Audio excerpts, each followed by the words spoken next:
Hola amigos, amigas, ¿cómo están? Mi nombre es Santiago, más conocido como el de las trufas. Hace muchísimo tiempo no subía video aquí en mi segundo canal, el de las trufas reviews, y decidí revivir este canal porque de verdad me gusta mucho este tema. Y vi una peli que me cautivó muchísimo, es la nueva peli de Pinocho, dirigida por Guillermo del Toro y Mark Gustafson. No debe ser confundida con Esta cosa fea, esta película que sacó Disney este mismo año también, el live action de Pinocho con Tom Hanks, que incluso teniendo un buen reparto y un buen director como lo de Robert Zemeckis ha dirigido películas como Volver al Futuro y Forrest Gump. Esta película fue un completo fallo, la de Disney de verdad falla en casi todo lo que intenta lograr, como casi todas las películas de live action de Disney. Realmente no entiendo por qué hacen eso y no se inventan nuevas historias, pero whatever, no vamos a hablar de esa película en este video, sino la de Guillermo del Toro, que me sorprendió muy positivamente. Realmente no le tenía mucha fe, teniendo en cuenta cómo es la otra película de Pinocho, la que sacó Disney, pero esto es un tema completamente distinto. Esta película es hecha en stop motion, implementó un montón de nuevas tecnologías y se demoró más de 2 años y medio en ser completada. Para quienes no conocen, el stop motion es un tipo de animación en el que se toma una foto, se cambia un poquito de la composición, se toma otra foto, se cambia otro poquito y se toman fotos así para luego pegarlas y que parezca una animación. Normalmente se necesitan 24 frames, o sea 24 fotos para hacer un segundo de película. Entonces ustedes calcularán cuánto se necesita para hacer 1 hora y 50 de película. Solo para darles un poquito de contexto, un minuto en stop motion son 1440 frames, es decir 1440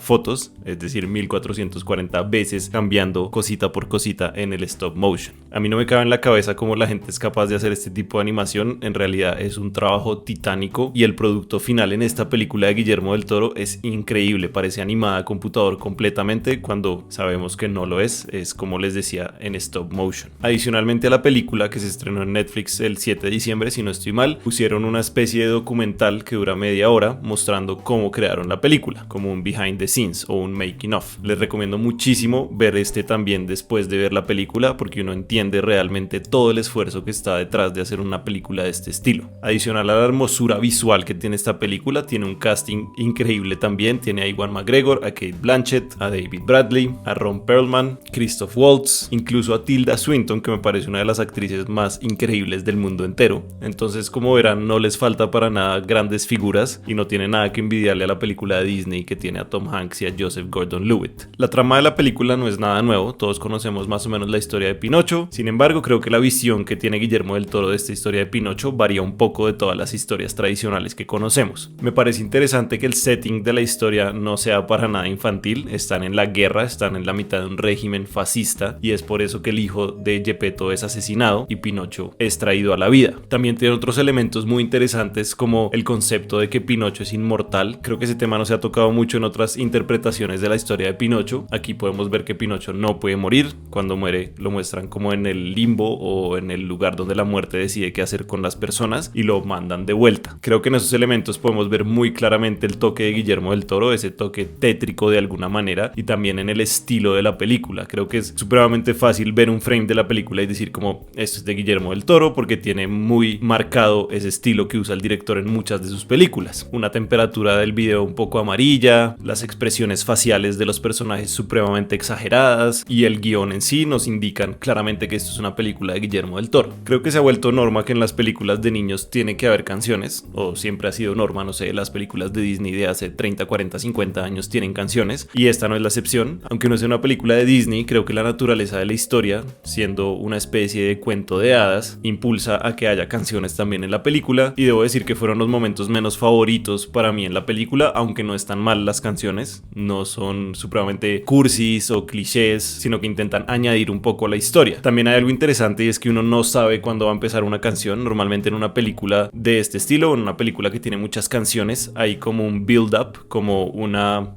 construcción, y uno sabe que en ese momento van a cantar, como que hay una pausa y hay un setting y todas las personas como que se alistan para cantar. Aquí es más o menos de sorpresa, lo cual para mí las hace un poquito más digeribles y no las hace tan aburridas como otras canciones en películas animadas o películas de niños. Esta película es especial por varias razones. Una de ellas es que es la primera película animada de Guillermo del Toro, es él incursionando en este otro estilo de crear películas. Creo que lo hace muy bien y consiguió un equipo de personas que sabe muy bien lo que está está haciendo. Otro dato interesante es que esta película es el stop motion más largo que se ha hecho hasta el momento, lo cual para mí añade un poco más al mérito de la película, sobre todo porque no se siente como una película de 2 horas, no es tediosa para nada, fluye muy bien la historia, no se siente estancada en ningún momento y en realidad es muy divertida, no cae en esos clichés de humor que usan muchas veces las películas para niños hoy en día. También me gustaría resaltar en el personaje de Sebastian J. Cricket, que es el grillo que todos conocemos que acompaña a Pinocho, porque en esta ocasión lo muestran como una persona un poco pedante, un poco creída, pero que en el fondo solo busca el bien para todos, y me parece muy curioso que Sebastian cargue un retrato del filósofo Arthur Schopenhauer, un filósofo del siglo XIX alemán, porque este fue el máximo representante del pesimismo filosófico. Creo que eso muestra muy bien el detalle que le pusieron en la construcción de los personajes, viendo cómo el grillo tiene algunas preferencias, habla de cierta manera, tiene ídolos como este filósofo, me parece que añade mucho a la profundidad de la construcción de los personajes y eso se traduce en que la historia tenga un poco más de profundidad. También hay otro tipo de simbologías muy marcadas en la película, como lo son las narices. En el folclore popular sabemos que una nariz larga es equivalente a ser mentiroso o a una persona mentirosa, por eso es que Pinocho le crece la nariz cuando miente, y podemos ver este diseño muy claramente en el personaje del conde Vulpe, cuya nariz es supremamente grande y lo único que hace es mentir para lograr lo que él quiere. A eso es a lo que me refiero, en que hay mucha atención al detalle con los personajes, cosas que uno originalmente no se da cuenta, pero si se pone a leer un poquito más sobre la película y sobre cómo fue filmada y construida, aprende un montón de cosas que lo impulsan a uno a ver la película de nuevo. Eso es supremamente valioso para mí en un largometraje o en una serie o en cualquier medio audiovisual. Hay otra cosa de la historia que me parece importante resaltar y es cómo Pinocho llegó a la vida o cómo llegó a ser creado. Hay muchas representaciones audiovisuales que han hecho de Pinocho. Geppetto crea a Pinocho por amor, porque quiere un hijo de verdad y espera que creando ese objeto en madera pueda sentir cómo es tener un hijo de verdad. Ese no es el caso tanto en esta película. Geppetto crea a Pinocho en un momento en el que está completamente desesperado con la vida, está ebrio y simplemente quiere a alguien que reemplace a su hijo que murió muy trágicamente. Aún más, la relación entre Geppetto y Pinocho no es tan tradicional como nos lo muestran en otros medios audiovisuales. En esta película Geppetto todo el tiempo le está pidiendo a Pinocho que sea como Carlo y que haga las cosas como Carlo, su hijo que murió, y esto crea en Pinocho claramente un sentimiento de no sentirse adecuado y eventualmente por esa discusión que tienen es que Pinocho huye. También me parece muy interesante de la historia que Pinocho al final de la película no se vuelve un niño real como pasa en las pelis de Disney o como pasa en otras representaciones que han hecho de Pinocho. Es básicamente un armazón de madera con un alma, pero no es un niño de verdad y él acepta ese hecho, no está buscando ser un niño de verdad en ningún momento de la película, simplemente acepta como es él y de esa manera vive su vida inmortal. Y claramente es de resaltar el setting donde pasa la película. Normalmente Pinocho se desarrolla en los años 1800 en Italia, pero Guillermo del Toro deliberadamente decidió realizarla en el setting de Italia en los años 30, bajo la dictadura de Benito Mussolini. Y esto no es nada inusual en la manera de dirigir de Guillermo del Toro, ya es la tercera vez que quiere incluir problemas de la vida real y política en sus películas. Una de ellas es El laberinto del fauno, la segunda fue El espinazo del diablo y la tercera es esta de Pinocho con la dictadura de Benito Mussolini en Italia. Creo que esto ayuda a sentar unas bases en el mundo real, por decirlo así, que la película no se sienta tan ficticia, como que uno pueda hacer una especie de conexión con la película, ya que no está salida completamente de la realidad. Este intento de mostrar la realidad lo más real posible en una película de animación y para niños, también lo podemos ver en la manera en la que se diseñan los sets. Podemos ver la iglesia, podemos ver el taller de Geppetto, podemos ver los campos donde entrenaban a los niños. Son casi fotorrealistas, son unos sets a los que se les metió un trabajo increíblemente largo y arduo, y de nuevo eso para mí aporta a que la película no se sienta tan ficticia y no se sienta tan sacada del sombrero, por decirlo así, como son muchas películas de Disney, por ejemplo, para mí personalmente. Creo que no tengo nada más que elogios para darle a esta película, realmente es supremamente entretenida, se nota el trabajo que le metieron, se notan los 2 años y medio de trabajo que tiene, se nota el casting tan fuerte que se hizo y los actores y actrices que trabajan en esta película se nota que lo hicieron con mucho gusto, y creo que como paquete es una película altamente disfrutable y a uno lo invita a repetírsela. Realmente les recomiendo mucho verla y luego de verla ver este documental que les digo, les debe salir ahí como sugerido apenas la terminen en Netflix, y que me comenten aquí qué les parece la película, qué tal les pareció la de Disney con Tom Hanks, si prefieren una o la otra y sobre qué pelis o series les gustaría que hablara en un próximo video. Les agradezco mucho por ver este video. Una vez más, mi nombre es Santiago, más conocido como el de las trufas. Ustedes son los Trufans y luego nos vemos en otra receta o en otro review por aquí.